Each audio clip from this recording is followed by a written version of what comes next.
Well, there are certainly all types of stepping stones to paint. Blah.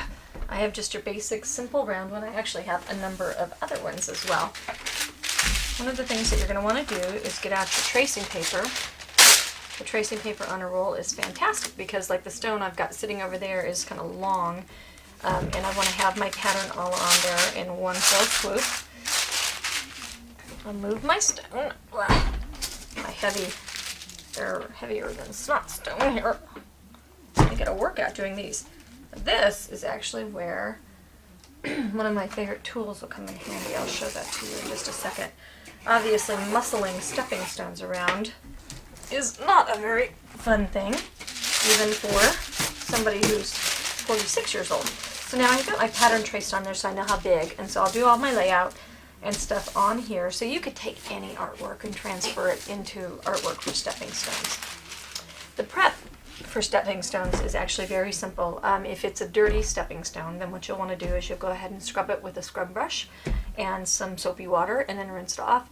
Set it someplace up on a couple of stones or bricks or something and allow it to thoroughly dry. If it's wet in any way, then you don't want to be painting on a wet stone. It takes a long time, so you want to make sure, and you buy your stones like when the garden centers have them, and then put them someplace like in the garage or something, cleaned and ready to go, so that when you're ready to paint them, that they're ready for you, because otherwise it's just a drag to wait for them to dry. And there really isn't, I guess you could oven bake it and stuff like that, but these on those oven racks, that's pretty heavy. Depending on what you're going to do with your stone, if it's a fairly thick stone, I wouldn't worry about sealing it all the way around. If you have a very thin stone and you were concerned about moisture wicking up from the bottom and stuff, then you might go ahead and just seal it and to get it ready to go all the way around. For the most part, most paint would stick to this, so you could treat it just like a piece of wood. You could just paint right on it. We are going to use the patio paints today because they have a little bit, I believe they're the ones that have the sunscreen in it, so that they actually protect the surface, the paints from the sun. And my favorite tool is my Artist Buddy. Let's get that up here. This has got these adjustments back here. So what is cool about this in case of the stepping stone is that it's heavy and I don't want to hold it. So I'm going to put it on here. I'm going to chalk this with my little thing, and now I've got this at a really good angle and it's secured, and I can paint on it and it's at the right angle. I don't have to hold it up or anything like that. So this is indispensable as we're getting ready to paint. The only bad thing is you can't see so well, so I'll have to make sure that you can see as I'm going along. Okay, we're going to go ahead and get started. Let's see if I can get myself organized here. Maybe not. Alright, we're going to use the patio paints. When you read the back, you always read the back, it's weather and water resistant, so I think that this makes it just a pretty safe bet when you're looking for something that's really going to stick. There's a couple of ways you could get, you want to use your crappy old brushes on outdoor type things, on especially textured outdoor type things. I am going to skip that step completely and go get my base coat or my varnish sponge, and these gloves seem to be the theme of the week. Put on my nitrile gloves so that make sure my mouse glows out here. I didn't squeeze that. If you ever want to squeeze your sponge out completely and your grip isn't tight enough, put it on the ground and step on it. That's called foot-pounds of pressure right there. And you can go dun-dun-dun, right? Okay, so what I'm going to do is I'm not going to worry about the sides. I'm just going to paint the top to get started. So suck that up, and then I'm just going to, it goes right into all the grooves and cracks and nicks and crannies.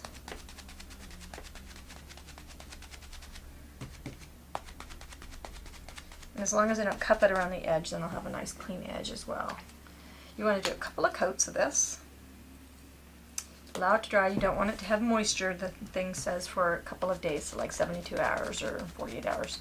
So don't stick it outside until it's thoroughly cured, and I would wait until I had my varnish on it and thoroughly cured. And push real hard for those areas where you're going to want to get it in the cracks.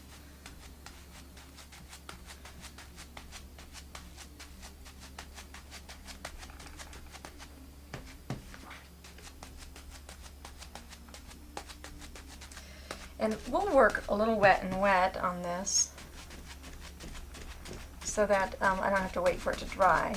Normally what I would do is do a dry rubbing kind of technique to get the mottled background that I'm going to want, but I would have to wait till it dries, and I don't want to do that.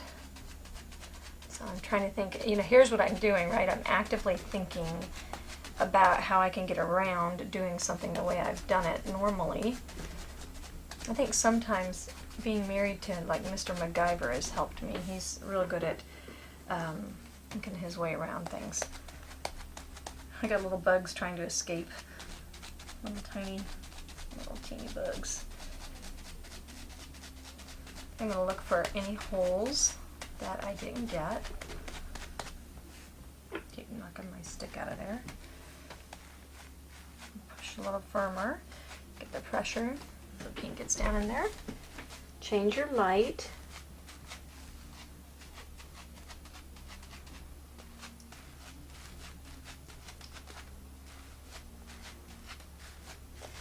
I think that's painted stepping stones are so much fun. You could just do a million things. Part of my problem sometimes when I get started with something like this is coming up with one idea to do.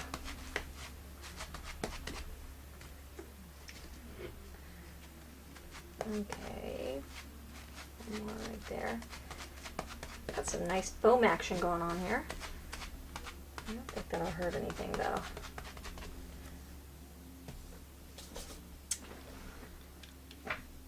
I'm going to go into, okay, that was pine green. I'm going to go into citrus green. Shake it really well.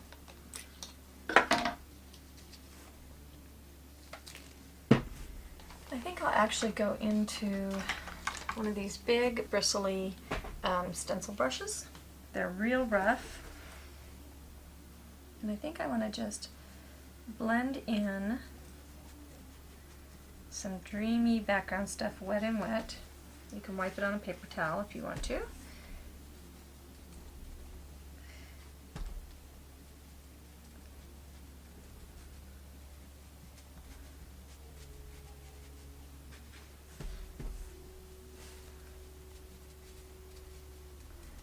Okay, just giving it a little bit of background movement. I think we could probably go about this another direction too. I think we're going to skip this. Go into, I don't know if you've seen our new water basin. I'll show this off. Here, down here it's got 3 wonderful, good size water reservoirs. So I can wash it in this one, give it a little rinse off in this one, and load clean water in this one. I'm liking this very much for studio use. Okay, now, and it's big enough for me to like put a sponge in and get into there.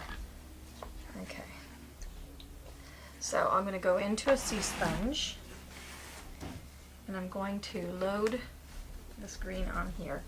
And I think this will be a little bit easier to move around. It'll go a little quicker.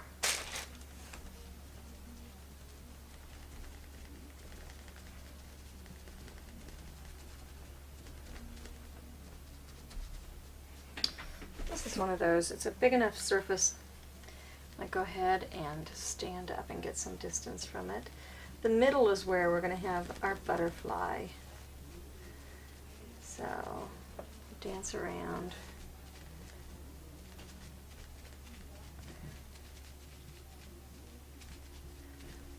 Okay. I think where we have some light stuff, let's put a little bit more light.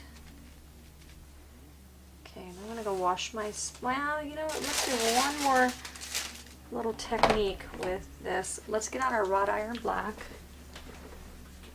See, we can't really shade and highlight with this because if we did that, we're going to wreck our brushes. So we'll save our shading and highlighting for our top little detail stuff.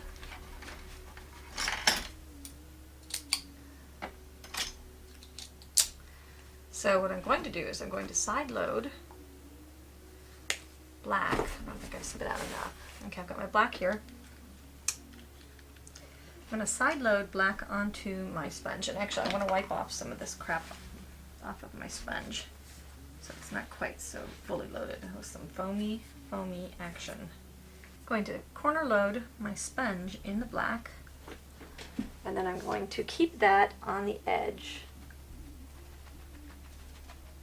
and I'm going to pat it up and down, and then I'm going to walk it in and out just a little bit to be like it's a framed piece. Rotate your arm around so that you get that shading on the edge. You want to make sure that your sponge... Hang on, we can do this another way. There we go. How easy was that? Okay, that makes it a much better angle. All right.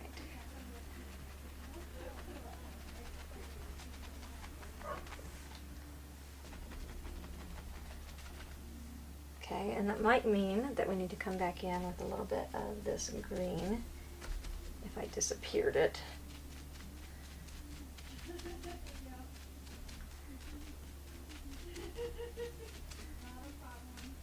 Okay, there. Now we can let this all dry. We'll see how dull our colors get and see if we need to wake anybody back up when we get done. Okay, got gloves back on. And I've got my, which one is this? This is the Capricious Scrolls. And I'm going to get back into a, oops, throw my color guide on the ground. I'm going to get a dry varnish sponge, and we're going to get our green, our light green. And I think we're going to mix our light green with our pine green. I don't want this to be so bright that it's craziness, so I'm going to do half and half. Use a palette knife. Do you know why palette knives have an offset handle? They have an offset handle so that you can mix near another pile of paint and not run your hand through it. So it's really important when you get a palette knife to have an offset handle. Don't get a flat one. Okay, that's why paintbrushes don't work so well as mixing tools. And you want a palette knife with a really flexy nose to it. Otherwise they're almost useless if they're real stiff, unless you're painting with them, and then that's a whole nother thing. Alright, so I want this to stay in place. I could anchor it, but I think it's going to do a pretty good job. I'm going to put some just on one side, and I'm going to put my glasses on so I can kind of see what I'm doing. I'm going to hold it down someplace. Tap straight up and down, kind of firm pressure, but try not to bleed it all under everywhere.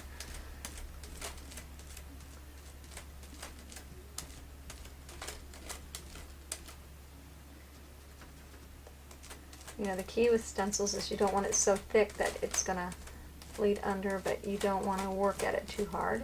I could put stencil adhesive, but I don't want to be bothered with that either. Of course, after I get done, I might have a different opinion, huh? I want this to stay in the same place because I'm going to highlight it while I've got it on here, which would be a good argument for stencil adhesive.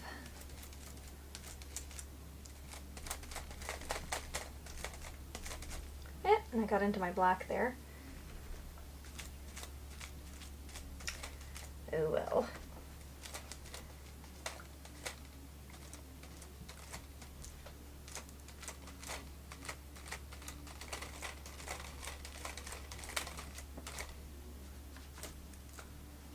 Okay. Could have had a glove on this hand too, huh?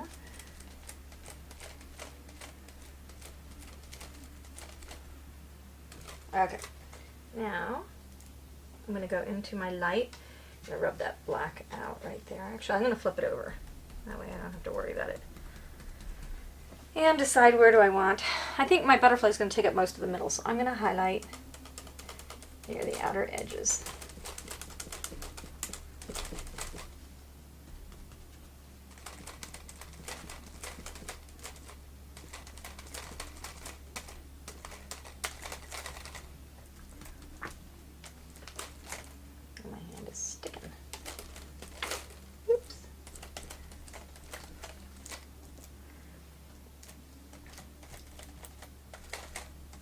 So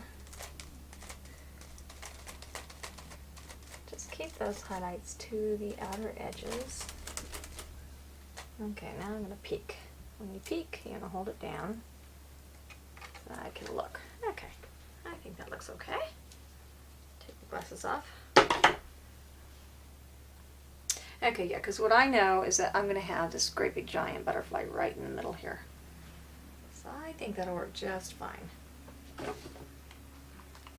Okay, so because liner brushes or round brushes are not going to work super duper well, I'm going to use Patty's Favorite dry brush because it has got a nice chisel edge and a stiff countenance, if you will.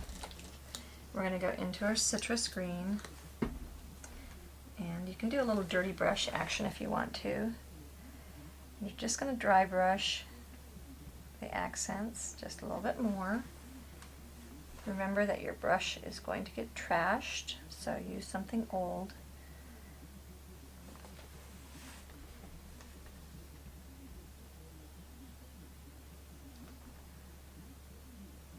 Okay, so I'm just going to outline these using gentle pressure.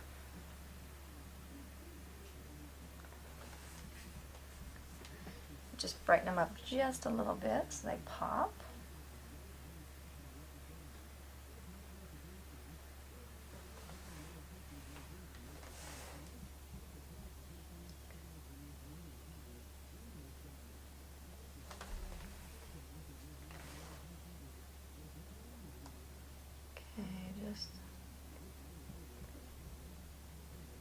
When you have these highs and lows and differences and stuff like that, it makes things much more interesting. I'm really pleased with how quickly this is drying. It's a sunny day and it's warm out, but we're inside, and I didn't think it would quite dry as quick as it is.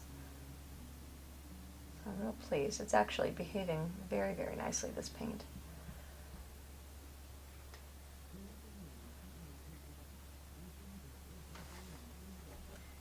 You want to be a little bit quick on your cleanup because the cleanup is, it wants to stick really well. I think this is the paint that might have, I know it's got something mixed in it to make it stick better, so whatever that is, it'll stick to everything that you're using, so you want to make sure that you are cleaning up quicker than you normally would, maybe, and maybe a little more thoroughly. Okay. So that gives me just a nice little border motif of these, and I could go in with just a little bit brighter, but you know what I think I want to do is I think I want to go ahead and wait until I get my butterfly on there, and we'll see what we need after that. Okay, I'm getting ready to place my pattern on, and here's a little trick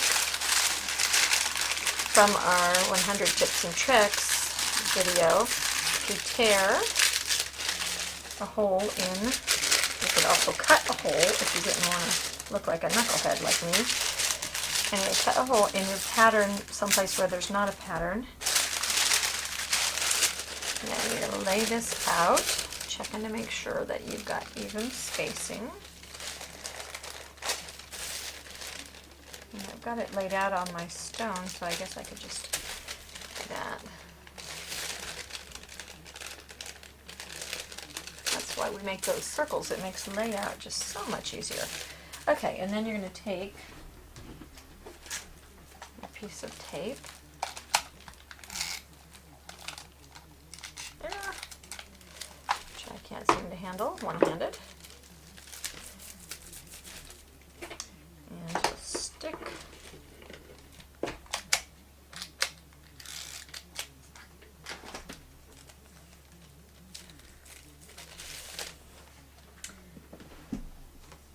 get out white.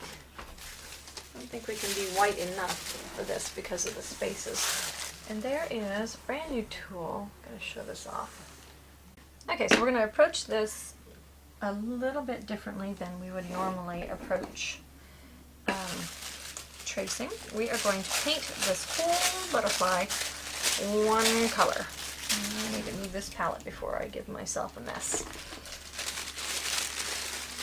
Slide that under there. It's not so slippery.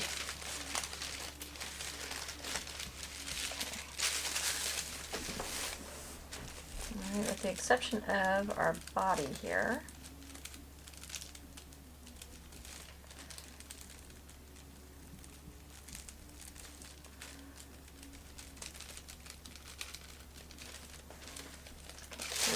showing up.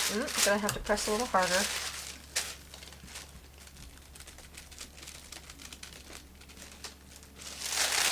Much better. Okay, so now I'm gonna go for just the outer edges of things.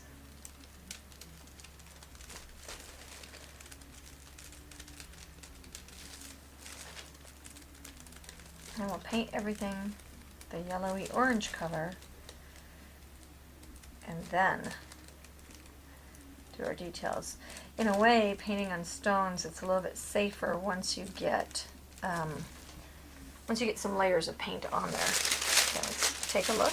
Okay, there's half my butterfly. I don't know if I can figure out where it goes because I just peeled it off. Okay, there's my edge. Okay, so we are going to shine some light on this subject. We're going to paint, and this is gonna take 100 years. Look at that coverage, it's just terrible. Okay, well, I guess we'll go with 100 years. Maybe not.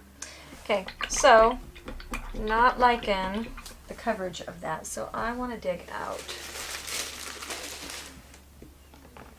an opaquer color. I'm thinking like this antique mum color might be more opaque, and so we'll save ourselves some base coats that way, making sure that your paint is really well shaken.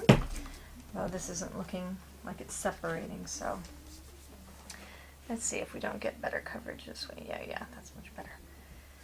And the orange should look way, way, way brighter once we put it on top of this color. I'm going to keep those separations in there, so, or at least be aware of where they're at, because I want to put the color on. I'm going to put the orange on, and when I put my orange on, I'm going to put it on with the idea that I'm going to know about where my yellow goes and my darker orange. So I'm going to put it on without the black lines. I think that'll be much easier than trying to play with the black lines, because the black lines are going to go on after. And there's a technique, it's called cloma, spelled with K's, and it is a technique of painting something in gold, and then when you paint it in gold, you can, once you paint gold, you can go around in black and outline it, and it looks like you've just done all this hard work, and it's just not that hard work at all, that much hard work. Okay. So this is just going to be an issue of base coating and making sure that I get my chisel-y lines. So I'll use the chisel edge of my brush. You got to have enough paint so that you don't have to work so hard. And you have to forgive anything that goes awry because of bumps and squiggles. I think pretty much painting on stepping stones is one of those forgiveness type experiences. You've got to be able to allow for imperfections.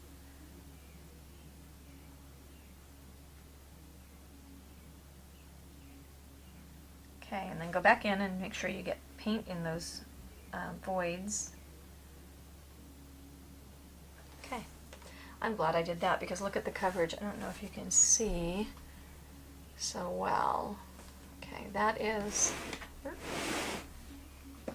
the one coat of the orange, and then that's the one coat of the white. This is basically base coated, and that is nowhere near, so I think that's going to be a real good choice.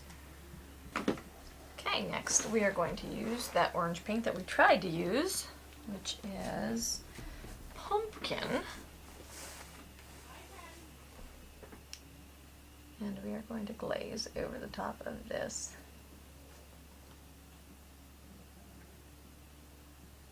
We might still have to do 1 or 2 coats, but we won't be doing it for coverage. We'll be doing it for, I guess coverage, just not maybe,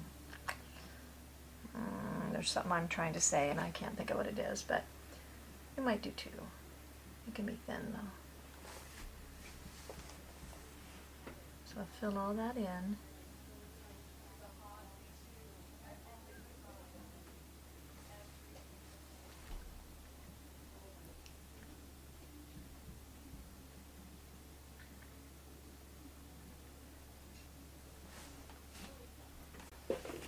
Okay, as we are working on this, I'm getting ready to open my next bottle of paint, and it's a new bottle, and I wanted to show off. This is a pop top, and they are normally plain colored, but we've got patterns for them. And if you, actually that one's not a very good example. Pull out a pink. If you catch it just on this little edge right here, oops, and pry it off, then it peels the plastic back and everything. And it doesn't hurt your finger. And you can just peel this stuff off of there, and you have an open bottle of paint, and it saves your fingers. Anyway, so we have, getting out Tiger Lily Orange.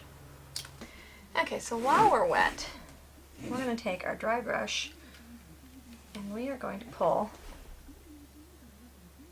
this darker orange in, so we don't have to float and stuff like that. So I got it kind of tucked up next to the edge. And then pull it in. I'm looking at pictures of real butterflies while I'm doing this. Now there'll be some white marks and things like that up there, but we'll just paint those in on top.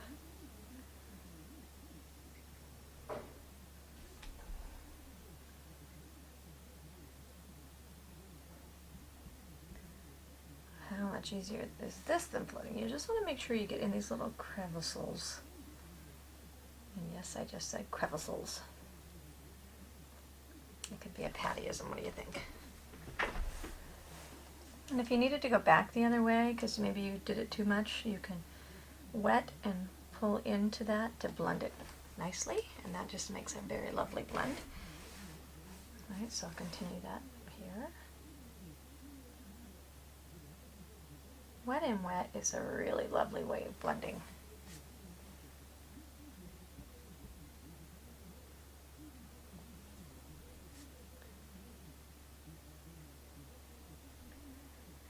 Pull that down in. Crevice. That's not wanting to fill in very well. Pull out my brush, wipe it off on my paper towel, and then blend back up to just get that really good blend. Alright, we're going to do the same thing here, but we're going to keep it more to the top part of this area, and then we're going to go into some yellow.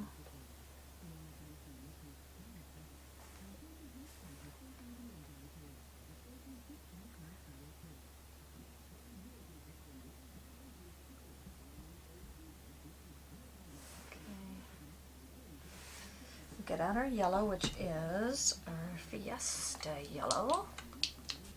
Alright, now we're going to have some Fiesta yellow. And that's going to be over here on these areas right here. This might be a little bit harder for me to blend in.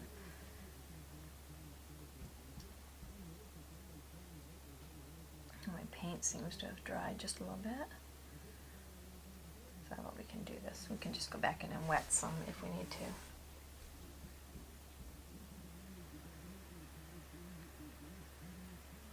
I'm just using really, really feathery light touch. I am not over blending. I'm using the tip of my brush, and I'm just letting it hit and pull just a little bit.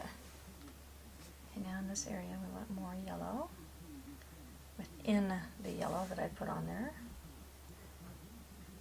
Okay, I'll bring that all the way into there.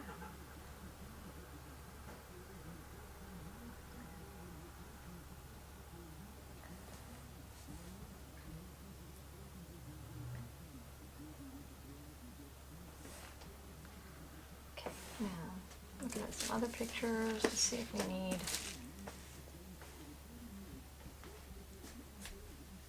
Okay, that's not so well blended, so I think I want to go back into my base orange and just blend it in so that there's not stop and start marks.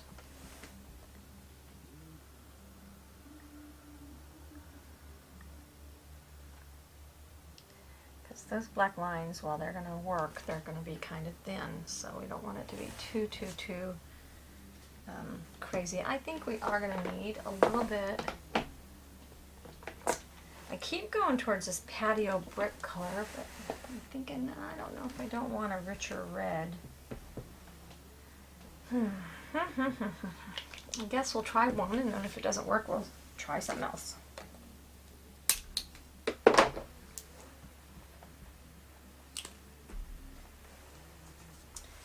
Okay, you know what? I'm thinking this isn't going to be what I want. Maybe it's okay. Just on this palette looks a little bit kind of blah. You can kind of see it. Now let's try just a little bit of this hollyberry red. Let's see what that does for us. Maybe it'll be magical. And then maybe it'll be screaming at us too. That's a much purer color. So I'll just pick up some of that. Try it on this side. Ooh, stronger.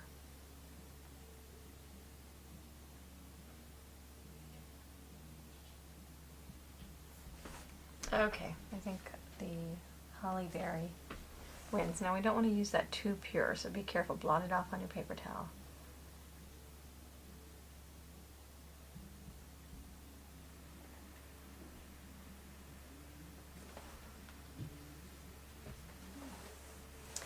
See how nice this is to work wet and wet.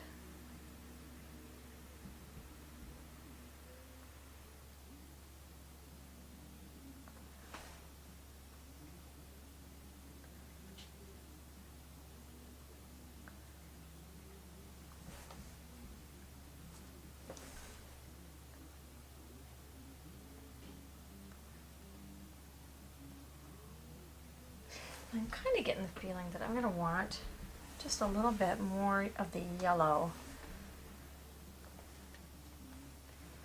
Maybe in here on the base. Even though that may not be like the pictures I'm seeing, I want a good color kind of balance thing going on. And when I look up at the camera at the monitor, I'm liking what I'm seeing, so I'm thinking that I'm probably on the right track. Okay, I'll leave that there. So this is, I let this dry overnight just so that I would have no problems with tracing. Sometimes if you have a wet, look what I've done. This is another reason to tape everything. I have taped my pencil to it, and I have taped my tracing paper to my little tape holes there. Actually makes a fantastic device for being able to find your stuff later on, not just because things tape themselves to them. I'm going to trace all these outlines. And try to be pretty accurate as far as you can because of the these lines need to be pretty straight when you make them, so accuracy goes. Should be a little bit smoother now that you've got paint on there, and the brush will actually flow better than your marking pencil.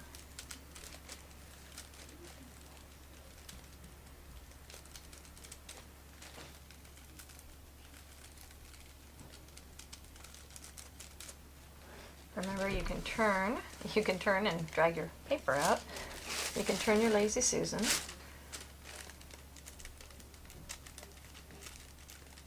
Okay, I did white, and I'm not certain that I wouldn't have used black. I'm not certain I won't end up having to do it again. But now we are going to line our lines. So, if I can see, I guess the best thing to do here is to focus. Bring my light in. I'm not sure the light is helping me. Okay, this is where, you know, you'd have thought white would have worked. Blah. Let's try a different angle. Ugh. Okay, that might be helpful.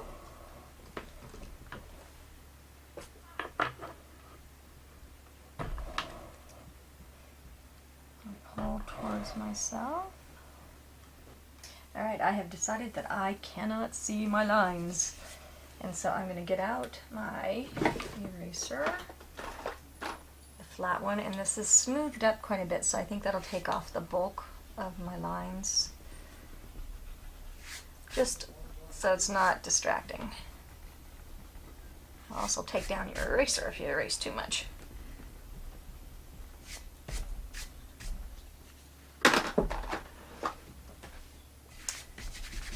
That was the wave eraser. Okay. And now we'll get out our dark gray and we'll test it, right?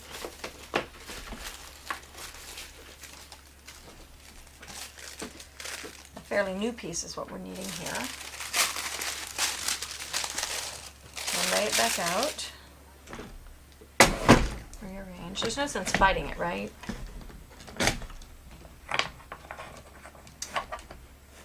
This Artist Buddy has a non-skid grip,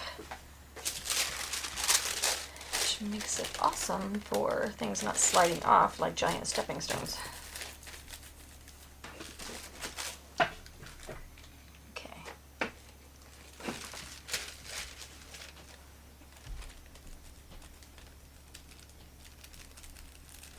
Let's take a look.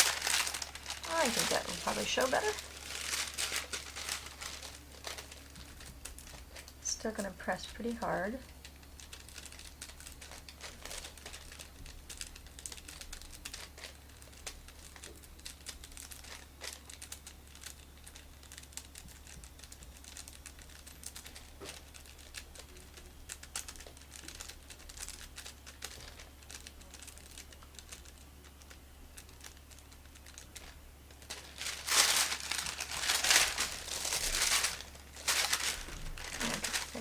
Most of that.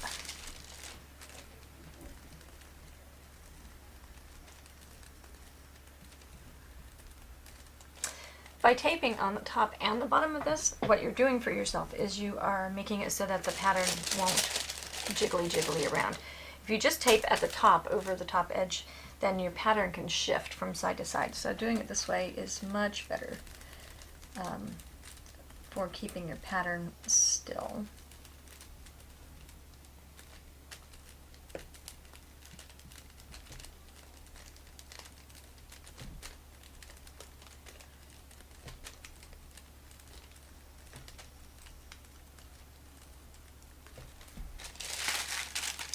And always check. These lines up here are making me nuts. I think I'll go back up there and give them one more shot.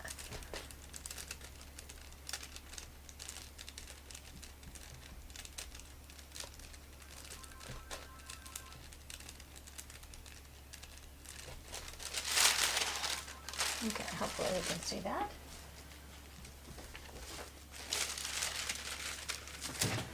Okay, the first thing I want to do is put a little water in my black paint, and I want to line these intersections and keep the line in between, and I'm going to keep it smooth. The reason we have the water in our paint is so that the paint will flow.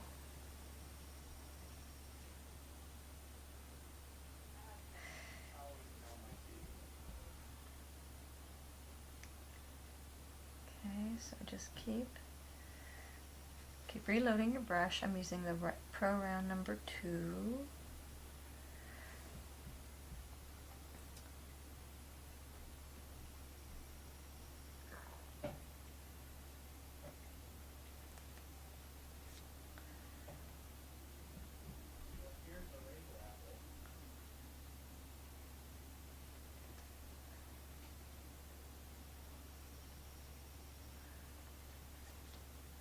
This is just a series of lines.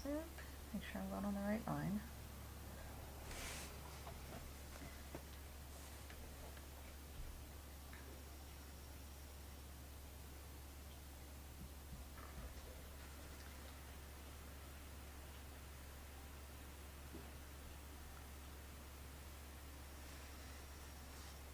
Not much to say about this except for keep your brush straight up and down so that you get a good point.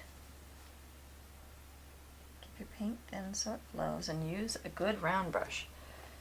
If you don't use a good round brush, then everything becomes just messy and you won't like what you're doing. Okay, look at your pattern.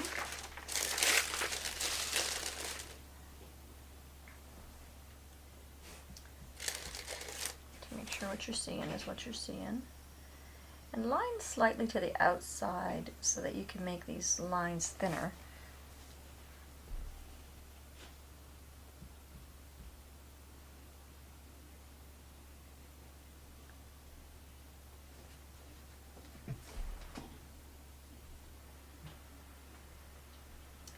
And we fudge in between them to make them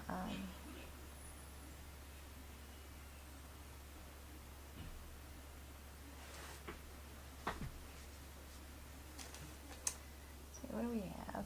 Okay, the edges get lined, the centers get lined.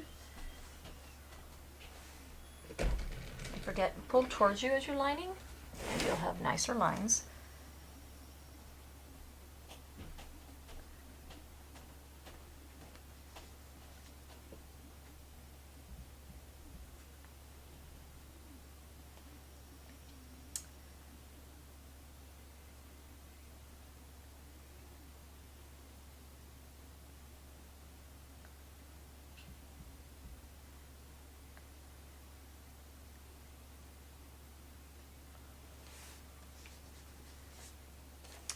So we'll finish this outer one. Lots and lots and lots of black at the outer edges. This is where we can trim up these little loopy tips. Go right on top of there and just trim everything up. Much easier to do with a round brush than with a flat or a filbert like I was using.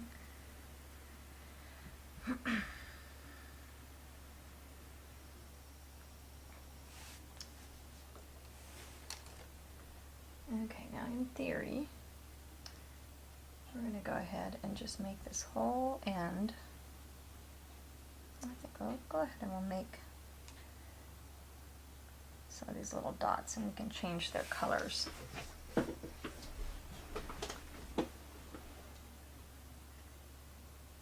Kind of U and circle shapes. Anything that we screw up, we can put back in. If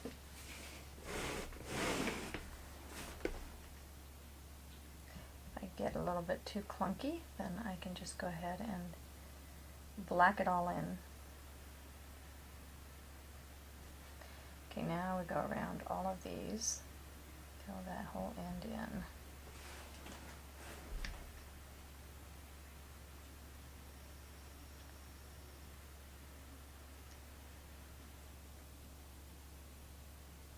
How clever is that?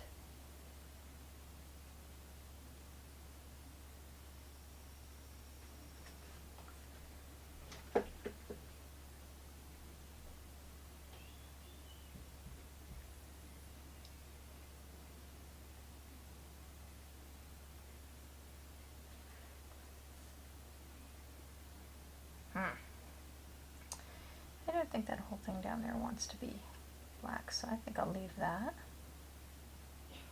And like I said, we can put any back in that we need to put in. Like anything we screw up, we can black anything out that we don't like.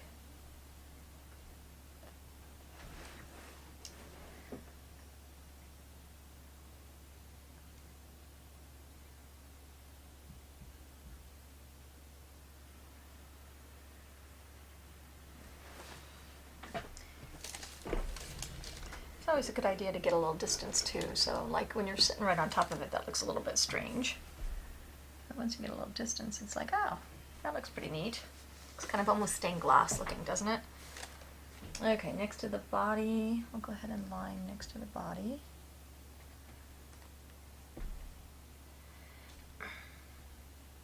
Round up a couple of things.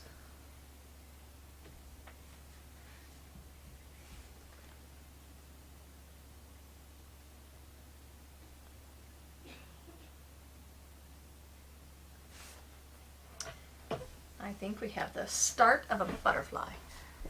Okay, time for the next side. I'm going to go ahead and undo this off camera, and then I'll show you the top one on camera, since this is just a repeat of what I just did. Okay, now we approach the top. And we turn our pattern over so that we can see what we're doing. Kind of follow those lines.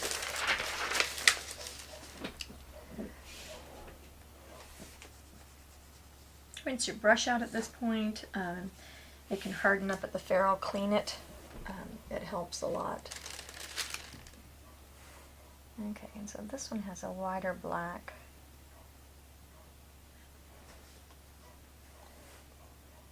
Wing. Let's go ahead and line first. Let's not be silly and get ahead of ourselves. I'll line to the outside of this.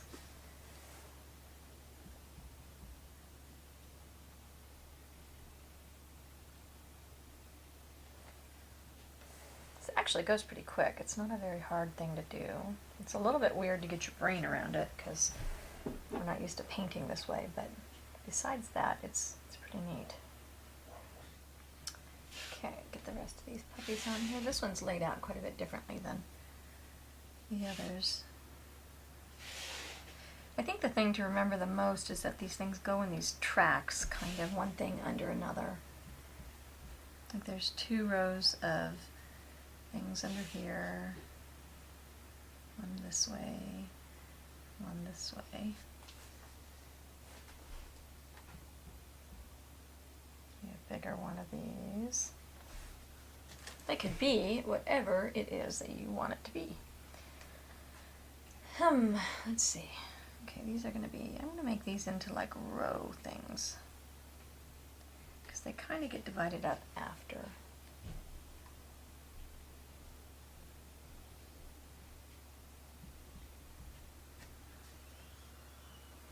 My brush is starting to separate a little bit. Like I said, this is a really harsh thing for your brushes. Make sure that you're cleaning them in between times.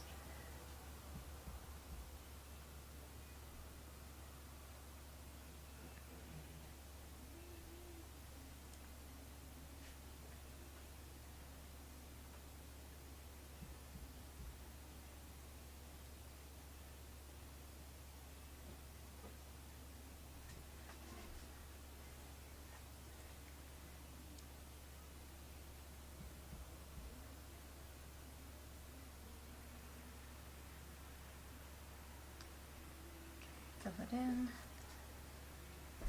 Looks like a little bit of a tiger got its stripes kind of thing when I'm looking at the camera. Like a cheetah print or something.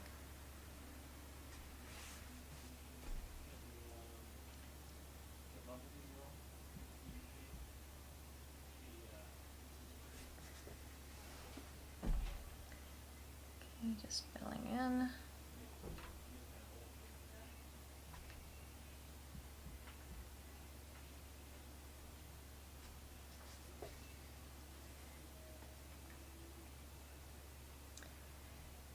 Okay, we didn't outline yet, but I'm going to go ahead and just add those top bright things.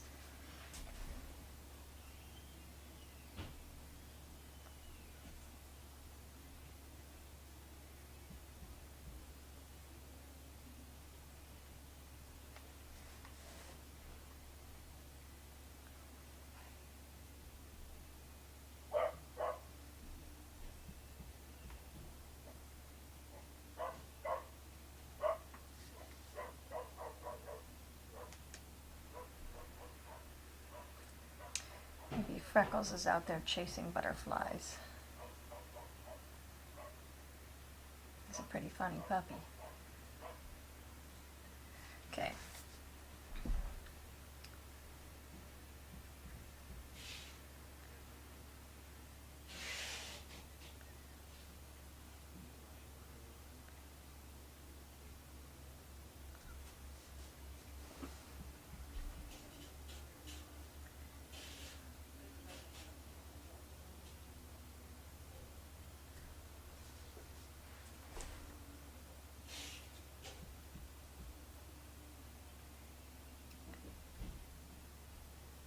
filling up my lines. Sorry, I'm being so quiet. There's not much to say except for just fill it in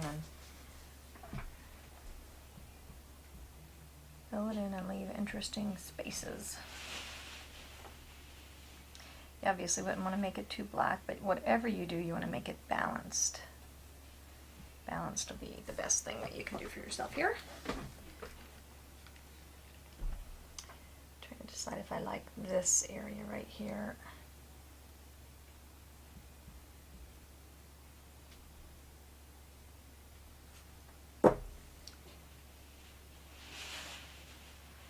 Okay, now let's see, am I supposed to divide something up? I think this guy right here gets divided up.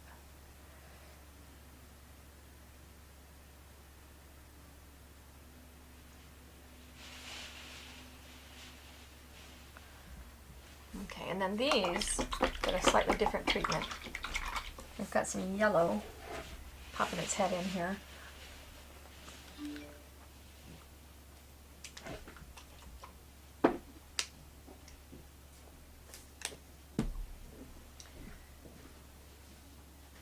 So I'm going to take my liner brush with my yellow and these guys right here get a kind of a yellow glaze. You can clean that back up with the black. So here,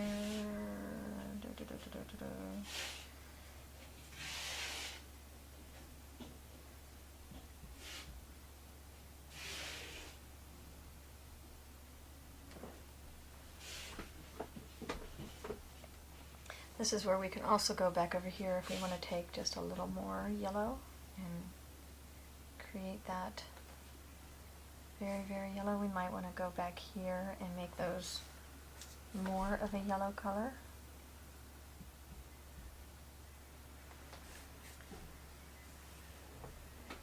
And then maybe yellows to the out. They kind of look white. I guess we could go white, but I'm kind of liking just keeping them in the yellows. I could put in some extras where I want them.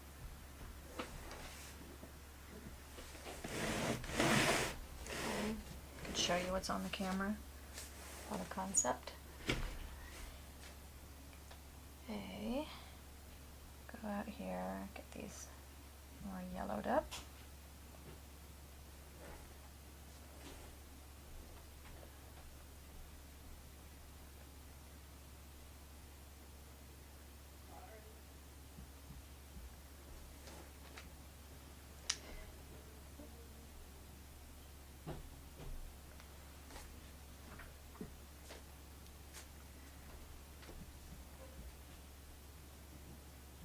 This is almost like a dry brush, just to blend that yellowish in. Get that in that hole there.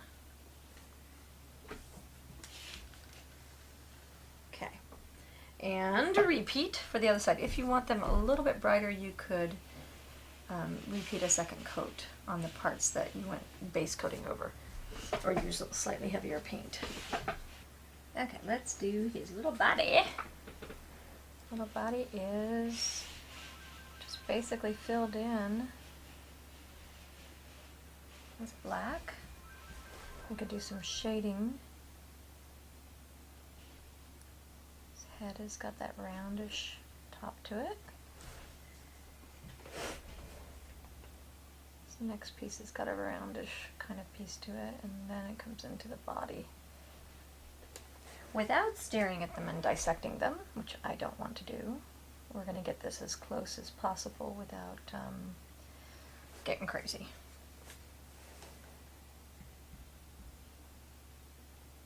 Okay, now we want to turn him over because we're going to pull a more graceful line for his little antennae.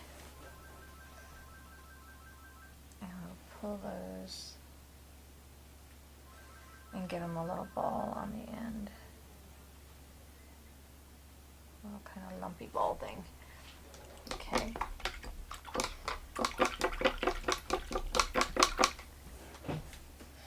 We could go into our antique white.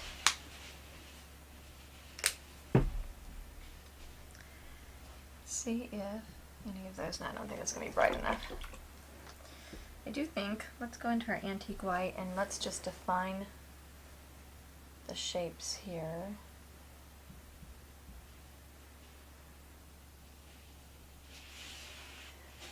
Okay, that just gives it a little bit more. Because I'm doing it wet and wet again, let's give his body a little bit of a highlight to one side, just to separate it from all that black. There's a ton of black on here. Makes it a little bit of a gray, which makes it just distinguishable enough. Okay.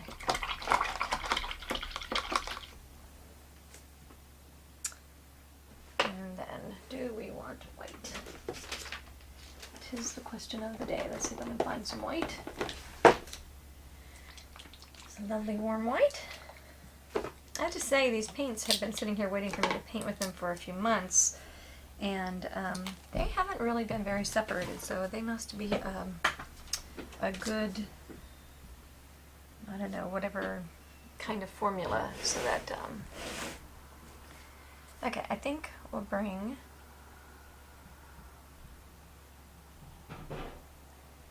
just some white.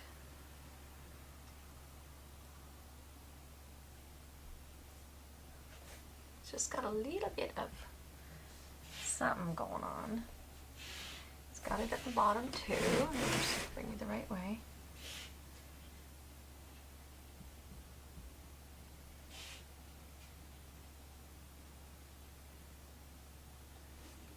I'm going to go ahead and shoot just a little thin white next to the antenna.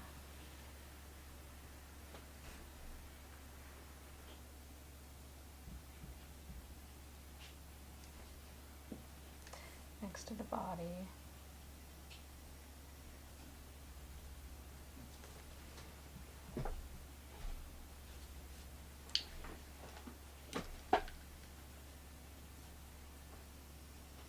Next to both sides of the body.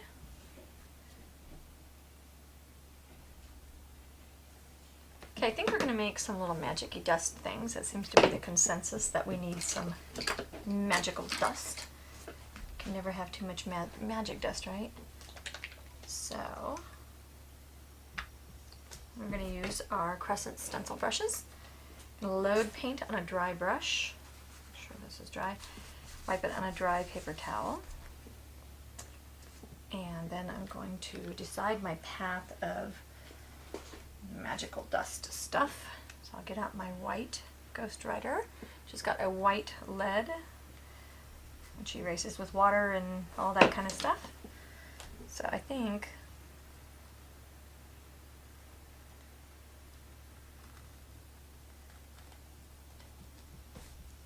kind of go in that direction maybe.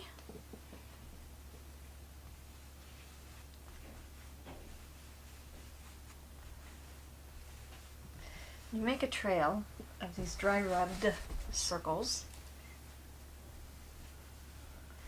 We'll make it yellow on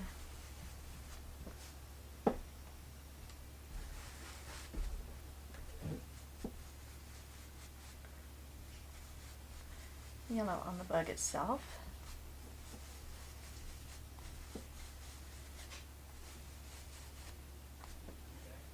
And then we brighten. Okay, so we get it basically established, and then we brighten up what we've already done.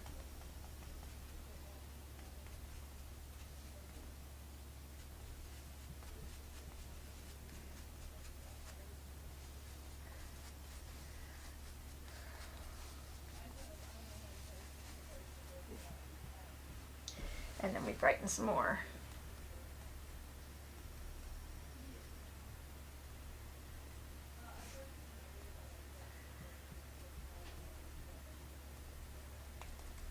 And then we switch to a smaller brush and brighter paint, which is going to be the bright lime green. That was citrus green.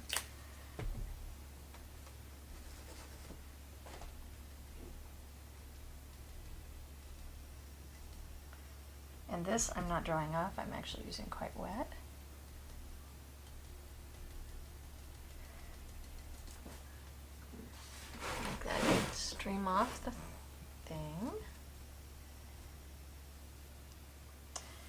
go back and we could create a little bit of extra dust type sparkles here and there. And now we'll wipe off our brush and we'll go into our yellow for where it's coming over top of the butterfly, and then I'll go yellow plus white.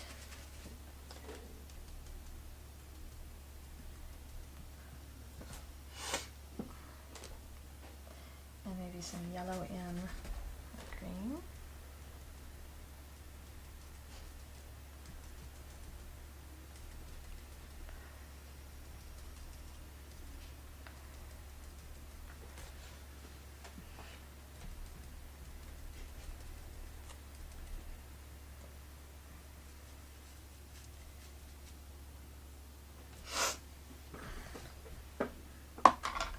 Wash my brush. Did I leave a brush in there? I sure did. I love the new brush basin because I've got the several different reservoirs of water. I always have a clean one. I can fit a sponge in another one and do whatever I want with the last one. So I'm really just liking. Okay, now let's make some sparkle.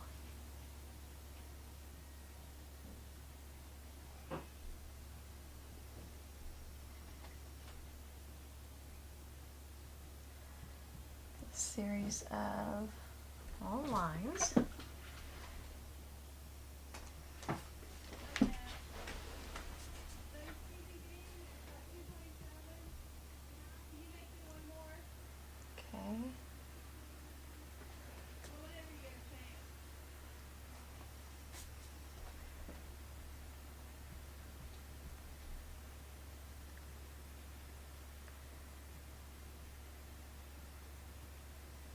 These different sized. We want them different colors too, so I'm going to switch back to my green. A little bit of spit and wipe that guy off. I don't want him that bright right there.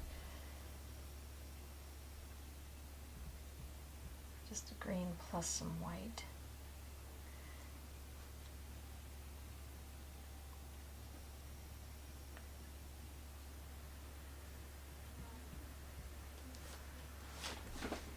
And we're going to need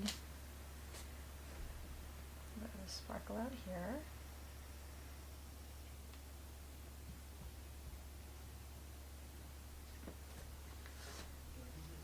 Okay.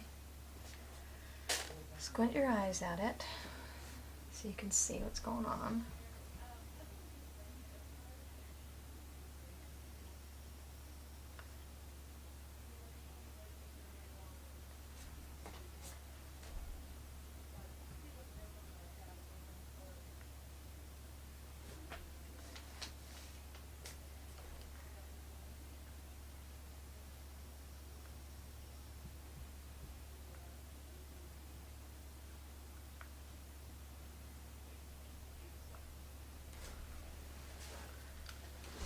Okay, now we have magical little sparkly sky stuff. And now I need to put a little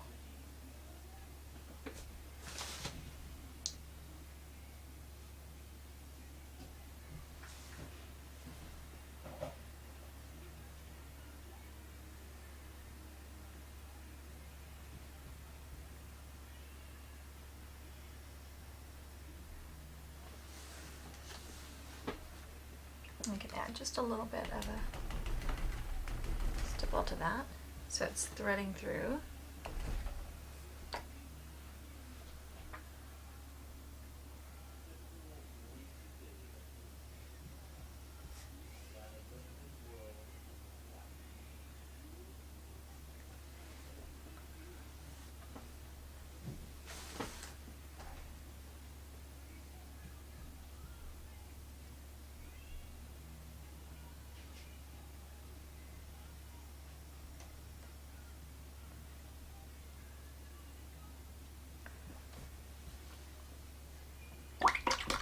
Okay, our final step is to varnish our stepping stone.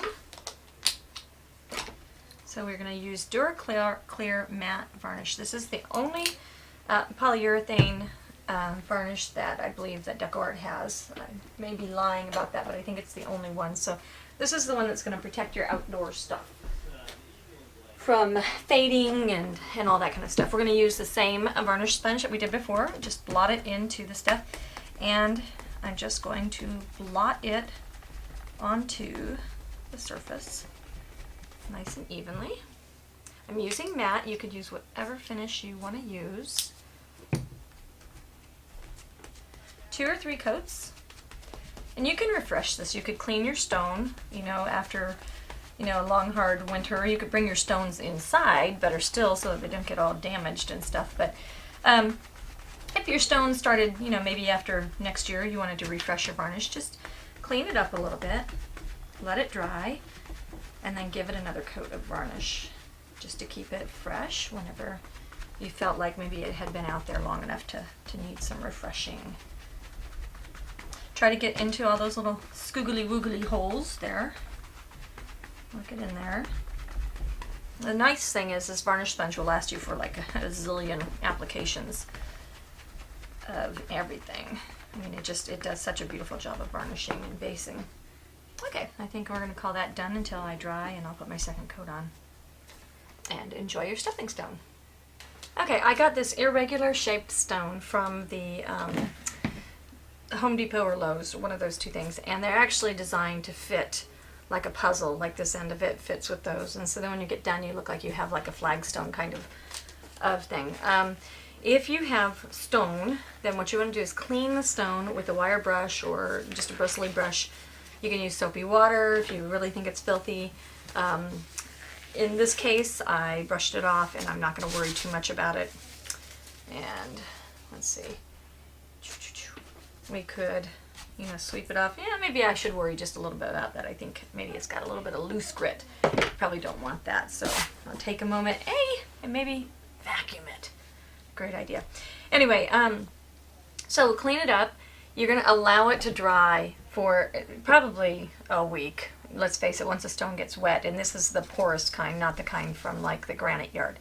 So allow it to thoroughly dry, whatever you think is thoroughly dry. You can set it up on a couple of bricks and let it, just put it in a warm spot in a garage or something like that, and just let it thoroughly dry. And then you're ready to begin. Okay, I've swept myself fairly clean. So what we're going to do is start with Antique Mum and pour out a puddle of that. I'm going to use my Squoze Out varnish sponge, which is just a flat sponge. And this stone is about 2 feet wide, maybe 19-20 inches, something like that. It's fairly large. I'm going to make it look like an old stone, like just a quarry type potager stone. And so I don't like the grayish kind of color, so I'm going to do my own fake stone look on it. We'll see how I do.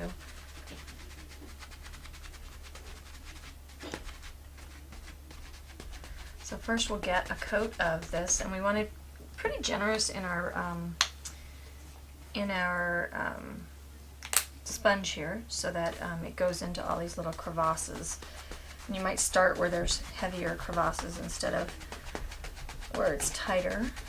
And we're going to do some wet and wet blending and stuff like that here. So this one you're going to probably want to wrap it around its edge just a little bit, just to soften it. You wouldn't paint the bottom, obviously.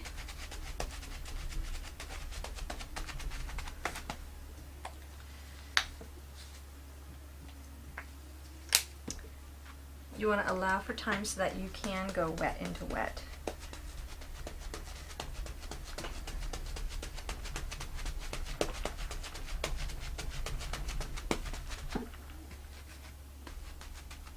I'm going to cup it around the edge so that that edge of the stone that isn't buried in the dirt will carry that color around. It would look kind of funny just to have it topped.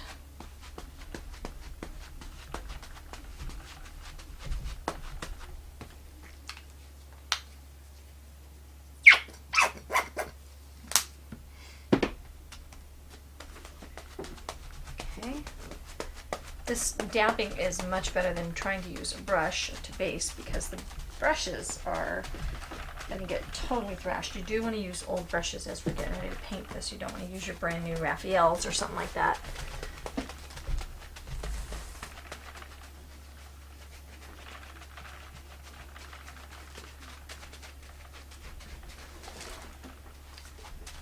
Okay, oops, so I'm trashing my printer. Okay, now we're going to switch into natural tan, grout.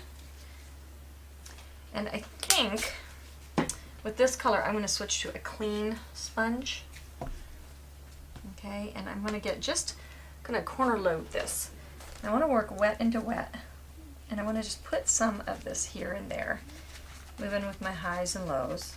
We're just going to give some just texture, and then I'm going to go back and kind of blend it, making sure I'm getting my edges and my sides as well. But I don't want this to become like a wash over that whole thing.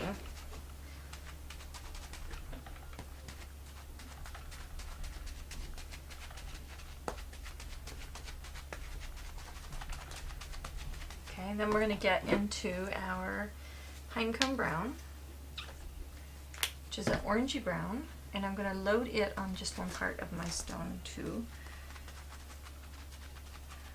We don't want to use a burnt umber because it will turn pink.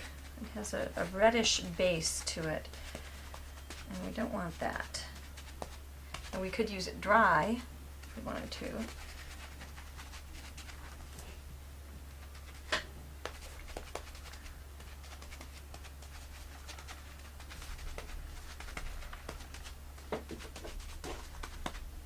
Okay, I'm liking how that's working out.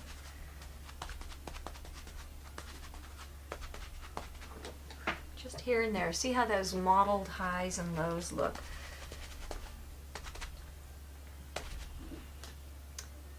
Okay, if you squint at it, you can get a better feel, or stand up. I could put some more of my light back in if I made things disappear a little bit. I have a vein of things. We could can totally get out my round brush, add some water, and then we could, vein some of this in a kind of a granity way.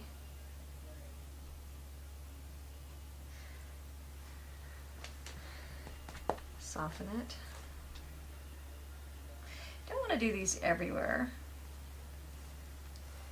You might want to make a crack. That crack is going to get deepened. Let's go ahead and make some of these pockmark kind of things. And we're going to deepen the color with some browns. Okay, so we'll come over here, deepen that back again. It's a good crack spot right there. It's all wet and wet. And not worrying about having straight lines.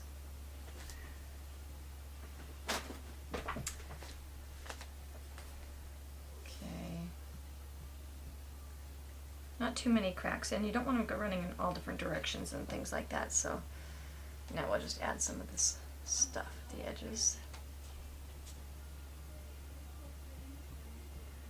Some cracked and chipped things.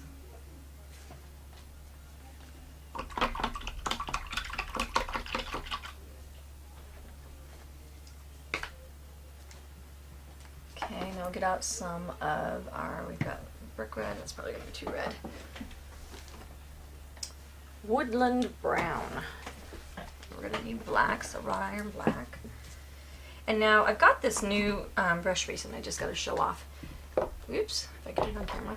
So this brush basin comes with a place to put your dirty brushes. I have got paint cleaner in this thing, and it appears to be the kind of plastic that the paint cleaner doesn't bother, so you can use our best paint cleaner and the brush cleaner in the world, which is the Winsor Newton brush cleaner. And then also, like, I've got my dirty sponges now, and I'm pretty much sure I'm done sponging. I can put my sponges in, and they're big enough to even take 2 of these. and they can be holding in there while I'm doing the rest of my painting. I've got a clean water basin and then my intermediary dirty, and then my resting zone for stuff I need to scrub. And then you can also put a folded up paper towel back here, but I'm testing this for plastic safeness for my for the brush cleaner right now, so I don't have that in there. All right, so we'll get out our woodland brown.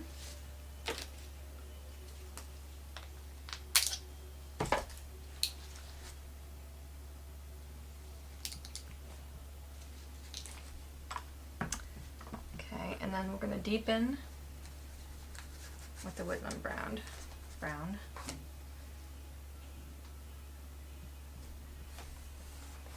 Okay, that's just going to go in. It would help if my paint was anywhere near dry. It's not. This actually doesn't dry too slowly. I'm very, very impressed with this paint. I mean, extraordinarily impressed with this paint. So anywhere in the middle of our cracks where it's deeper and darker, that's where we're going to make it deeper and darker. As it goes over the edge, you want to keep that illusion going that it's going to be a deeply, darkly crack. Wherever you have chipped corners, where you're pretending. Okay, get these.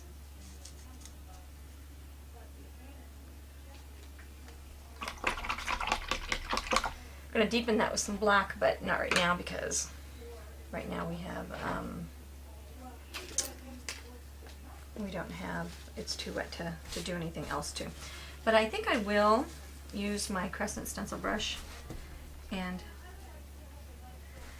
rub on to, yeah, there goes that pink color I was talking about. Well, let's wait till it dries. We'll just give it a little bit on the edges.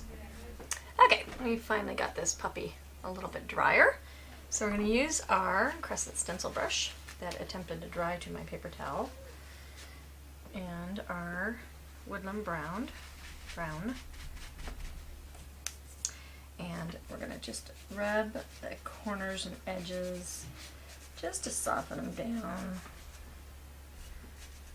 This is a dry rub technique, so we're going to increase the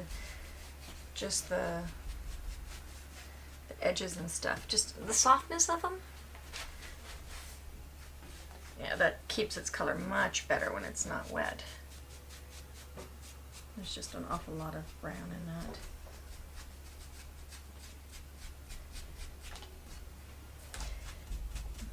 Awful lot of red in that, sorry. So I did that on most of the edge. Now I'm going to go through and just deepen some of the stone area.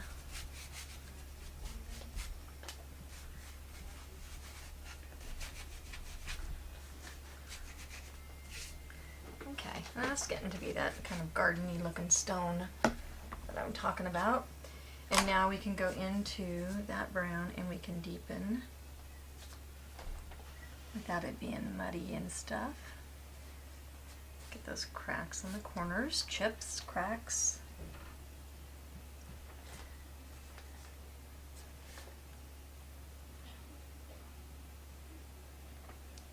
Oops, don't put the brush in my clean water. Get out a little bit of the wrought iron. And we don't want to get too darkly black, so we might mix our brown and our black together just to give it a real dark color. Okay, so we're going to mix our brown and our black together and create that just that little bit of darker cracked stuff.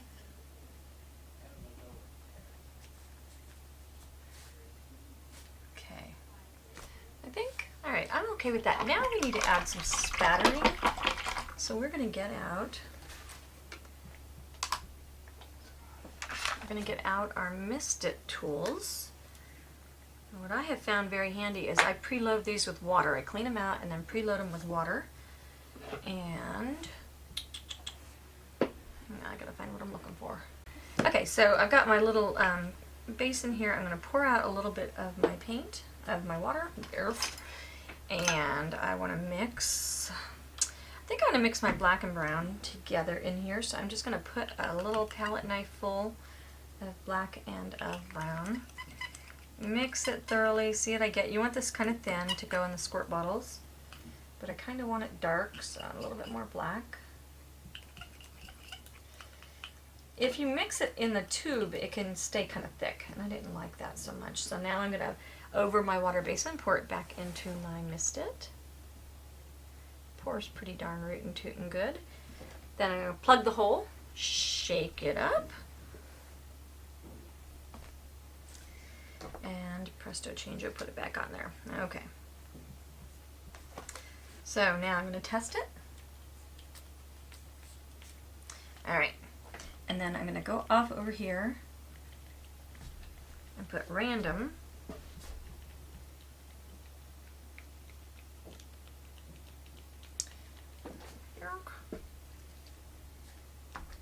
Come on, there we go. And make sure you protect your work surface. Things you don't want sprayed, move them away. This does such a great job of misting. It's almost like a spray gun, and I'm going to soften out those couple that came out real strong. If you're on paper, you can suck them up, but on stone you can't, but that'll just add to our aged antiquiness. Okay.